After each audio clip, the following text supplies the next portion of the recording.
This is OneWrestling.com, 24/7 wrestling news.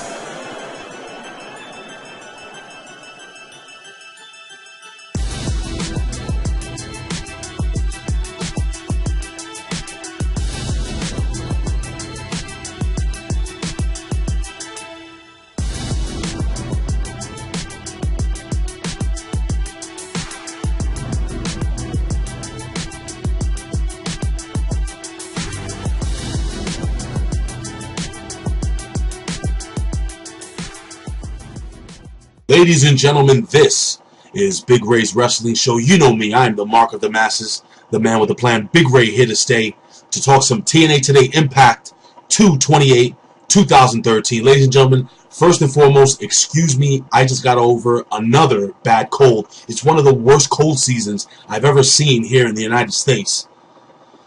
In New York in particular. One of the worst, but I'm going to be coughing. I may be hacking a little bit, so please excuse me if I'm not myself today.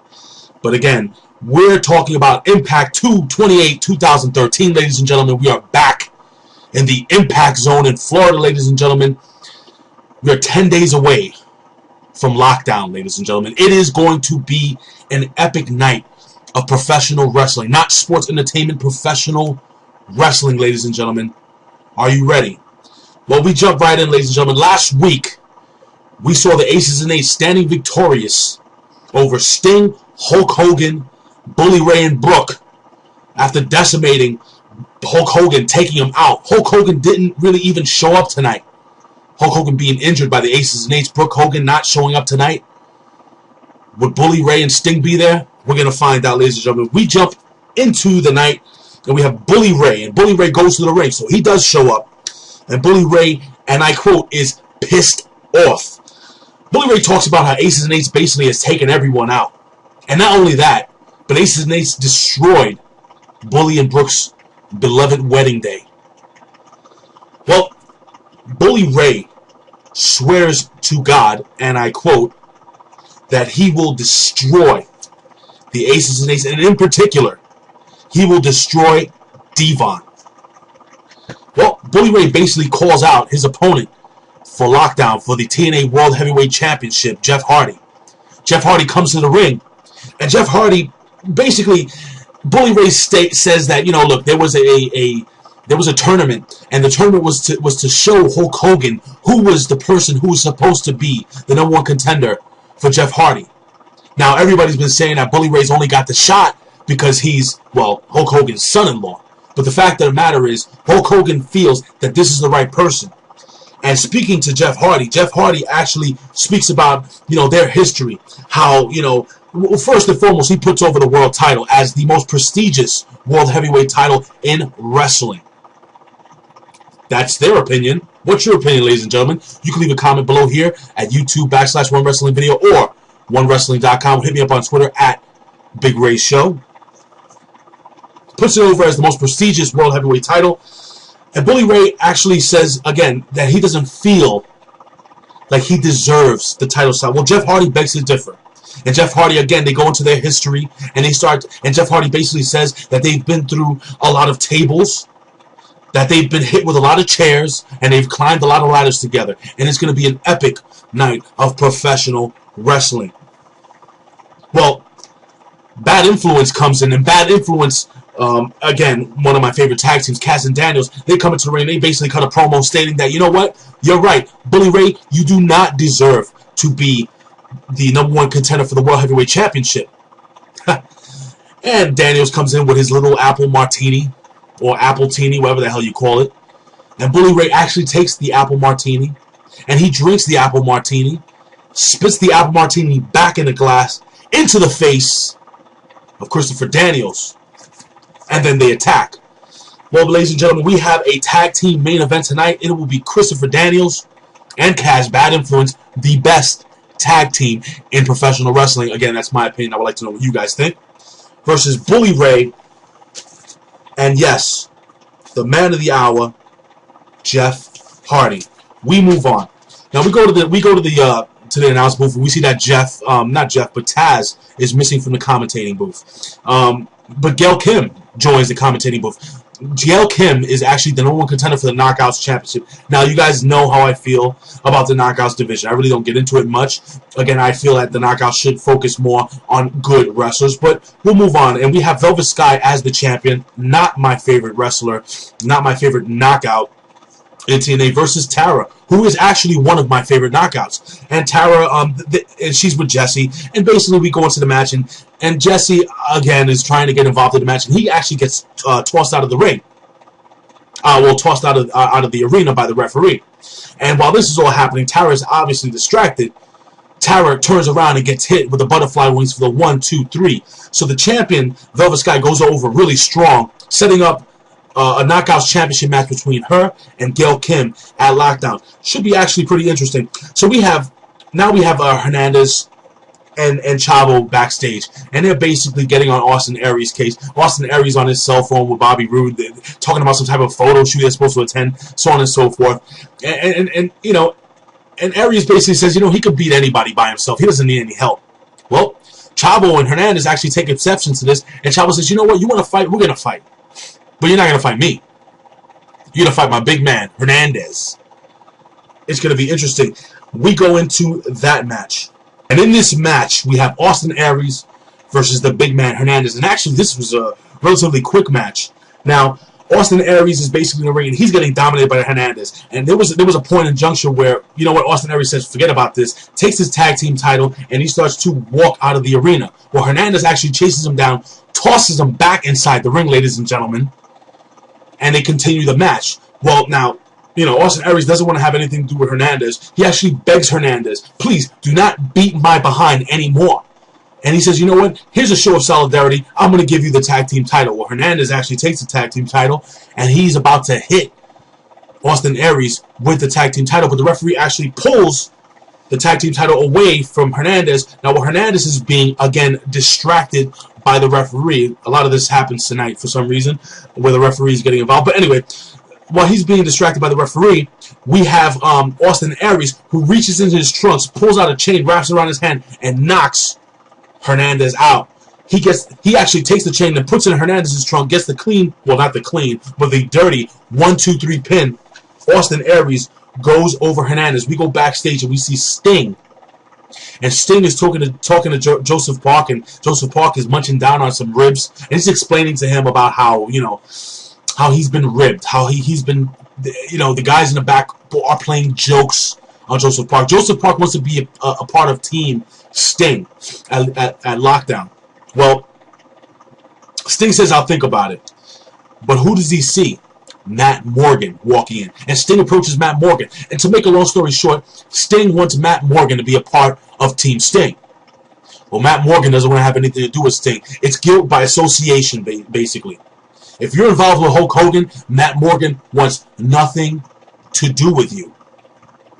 Matt Morgan says no to Sting. Which leads a question.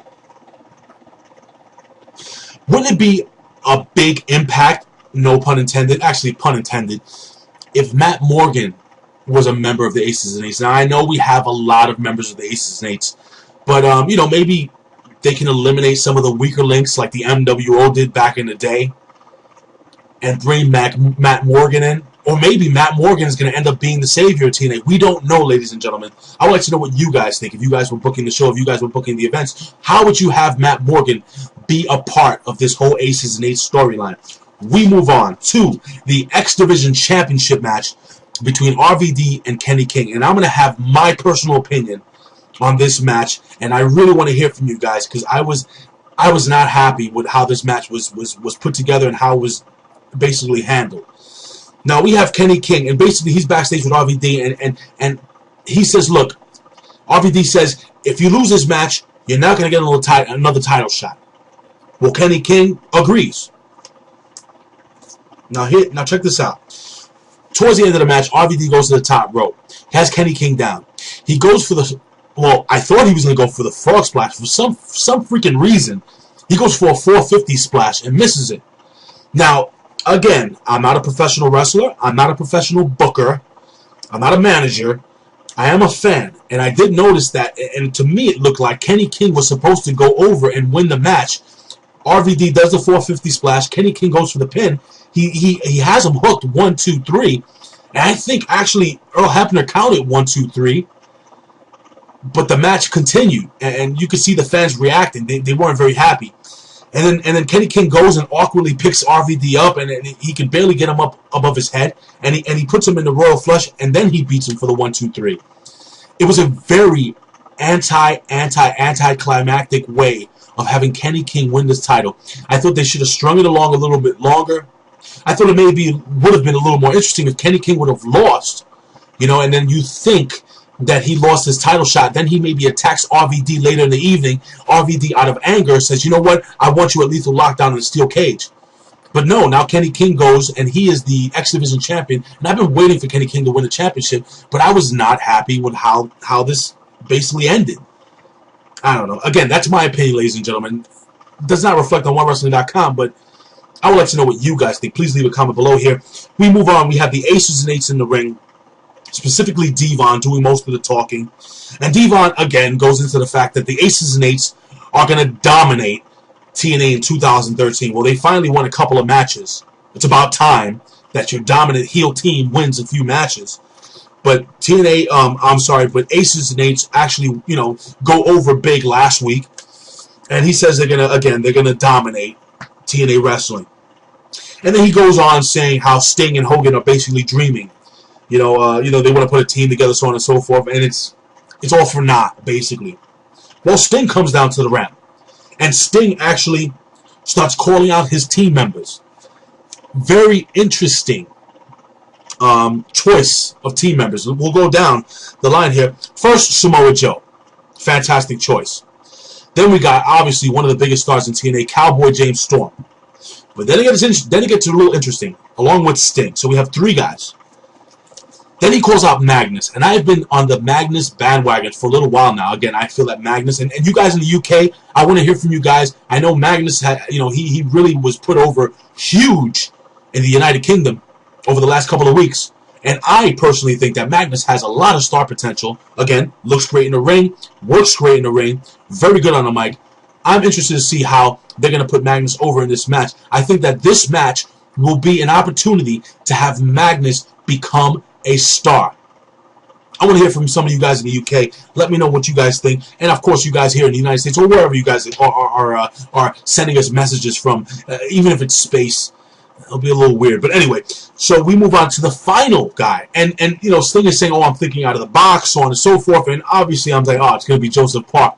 No, it's freaking Showtime, and not Sting's catchphrase. It's Showtime. Eric Young, EY, comes into the ring. And the team just runs the Aces and Eights out of the building. Very interesting to see how Eric Young is going to help this team move along. I thought it was an interesting choice. I think it's a fun choice. But again, my points of this match, I think it's a fantastic chance. You have a good mix of old and new. I think it's a very good chance to put Magnus over. And I think Magnus will shine in this match, and I won't even be surprised if Magnus is the sole survivor of this match between the Aces and Eights and Sting, or Team Sting. But anyway, we move on, and we have the Knockouts gut check. Now, I'm going to really go over this. Again, I don't really focus on the Knockouts, but I thought this was really interesting. We have Ivelisse Perez. She's from where I'm from, Puerto Rico. And they put her over as an MMA fighter. She looks to be technically sound. And I'm going to actually break down to you what I think of this match and these 2 competitors. And then we have the niece of the Barbarian. And forgive me if I say her name wrong, but it's Lied Tapa or Lied Tapa. Tapa?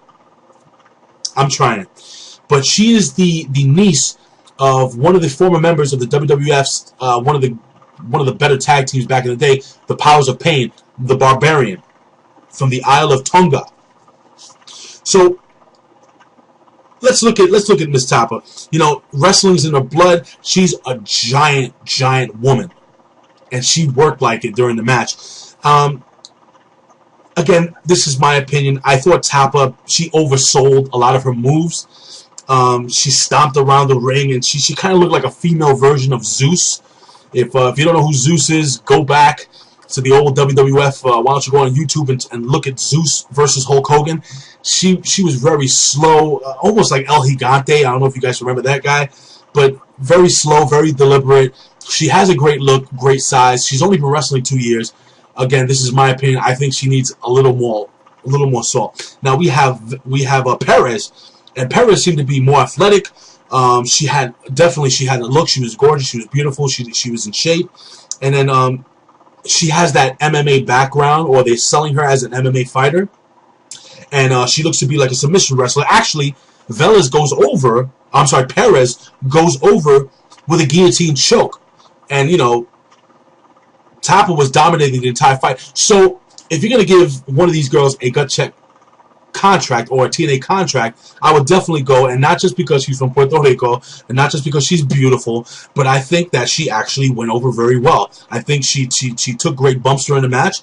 I thought she sold well, and I could see her doing something a little more, having a little more of an impact, pun intended, than the young lady Tappa. Give her a couple more years. She has a great look. She's a big girl. Very interesting. We move on. We have Robbie E in the ring. And Robbie E, we know that he slapped Big Robbie T last week. Rob Terry slapped him in the face. And Rob Terry basically chased him out of the UK. So, long story short, Robbie E goes to the ring, and he seems to be very apologetic and he actually doesn't call him Robbie E. He calls him Robbie, he doesn't call him Robbie T. He calls him Mr. Rob Terry. Calls him into the ring to apologize. He actually has the VIP rope, opens it up for Rob Terry, decides to sit on the rope and kind of open it up just like Elizabeth used to do for Macho Man. Back in the day, Rob Terry was nothing to do with it.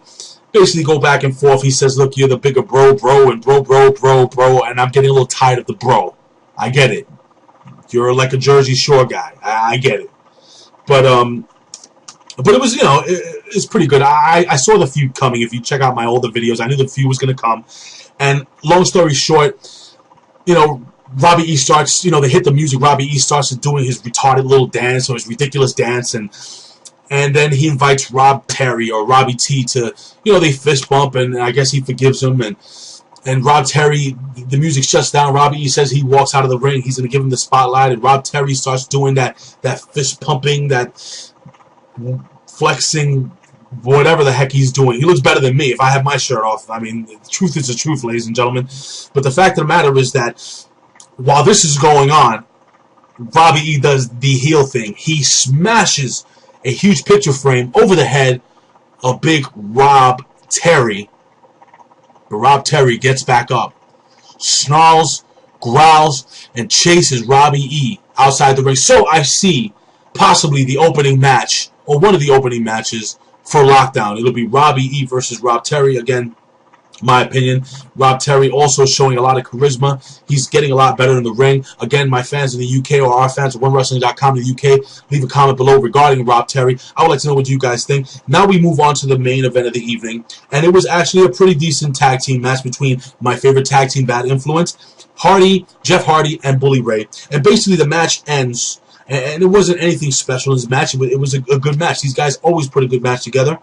And basically Bully Ray picks up Daniels, puts him in an electric chair, slams him to the mat. Jeff Hardy comes off the ring, comes off the top of the rope with a diving swanton bomb for the 1-2-3. So Bully Ray and Jeff Hardy go over. But it was the main event, but this wasn't the main event of the evening. So those two look good going into next week. We go backstage, and Kurt Angle had been stalking the Aces and Eights all week, or all night, and he finally finds Mr. Anderson. I can't do it, I have a cold, but he finds him backstage, and he attacks Mr. Anderson, and he finally gets into the clubhouse, and who's standing there? The vice president, one of the guys who hasn't been unmasked yet, and he attacks him, and he cracks a beer bottle over his head, and he pulls the mask off, and we think we're going to see who it is. And Kurt Angle's like, you got to be, he curses basically. They bleep him out. And he can't believe that this person, whoever this person is, could do that to TNA. Now, you guys know who I think it may be. I want to know your opinion, who you think it may be. But, he couldn't believe it. Well, before we can get revealed, or before it would be revealed who this person was, the Aces and Eights come storming into the clubhouse and decimate Kurt Angle. Now, here is my question. will Kurt Angle be able to make it next week to tell us who this person is? Or will we find out Lockdown? My best bet is that we're going to find out Lockdown. But ladies and gentlemen, this has been another week of Impact. This has been Big Ray's Wrestling Show. Ladies and gentlemen, I say this every week. I would do this for a living, but if I can, I do it anyway. Why?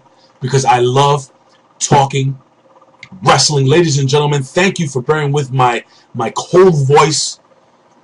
And just so you know, I'm going to be doing, look for me on Twitter at Big Ray Show. I'm going to be doing, Lady B from the NYC is going to be interviewing me on her website. I'm going to actually, next week I'll plug it. And hopefully you can follow me on Twitter. I'll leave you guys a link. And there is a good chance I'm going to be doing a face-to-face chat with Bill Apter after this week's Monday Night Raw, where Monday Night Raw goes old school. It's going to be really exciting, ladies and gentlemen. Again, this has been Big Ray's Wrestling Show.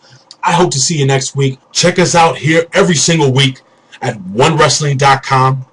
You'll find us here at YouTube /OneWrestlingVideo. And please, ladies and gentlemen, follow me on Twitter at Big Ray's Show. Ladies and gentlemen, I'll see you next week. Hopefully this week, OneWrestling.com. This has been Big Ray. I'll see you. Peace.